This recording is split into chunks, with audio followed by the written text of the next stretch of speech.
ইমাম মেহেদী বাংলা গান গাইয়া যায়।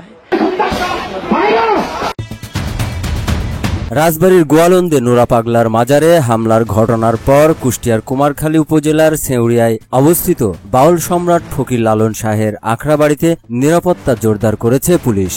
গতকাল শনিবার বেলা 11টার পর লালন আখড়াবাড়িতে প্রবেশের প্রধান গেটে পুলিশ মোতায়েন করা হয়েছে। পুলিশ বলছে, শুক্রবার রাজবাড়িতে মাজারে হামলা সহ বেশ কিছু বিষয় মাথায় রেখে জেলার বাড়তি নিরাপত্তা জোরদার করা হয়েছে। এরই অংশ হিসেবে লালন সাইজির আখড়াবাড়িতে পুলিশ মোতায়েন করা হয়েছে। যে কোনো ধরনের অপ্রীতিকর ঘটনা এড়াতেই এমন বাড়তি সতর্কতা অবলম্বন করছেন বলে জানান পুলিশ। তবে লালনের আখড়াবাড়ির সাধু বাউলরা বলছেন, রাজবাড়ির মাজারে হামলার পর থেকেই তাদের মধ্যে আতঙ্ক বিরাজ করছে। প্রশাসনের নিরাপত্তা ব্যবস্থা জোরদারকে সাধুবাদ জানাচ্ছেন তারা। উল্লেখ্য, 1980 সালের বাউল সম্রাট ফকির লালন সাইজির কুষ্টিয়ার ছেউরিয়ার কালীগঙ্গা নদীর তীরের এই আখড়াবাড়িতে দেহত্যাগ করেন। উল্লেখ্য, 1980 সালে বাউল সম্রাট ফকির লালন সাইজি কুষ্টিয়ার ছেউরিয়ার কালীগঙ্গা নদীর তীরে এই আখড়াবাড়িতে দেহত্যাগ করেন।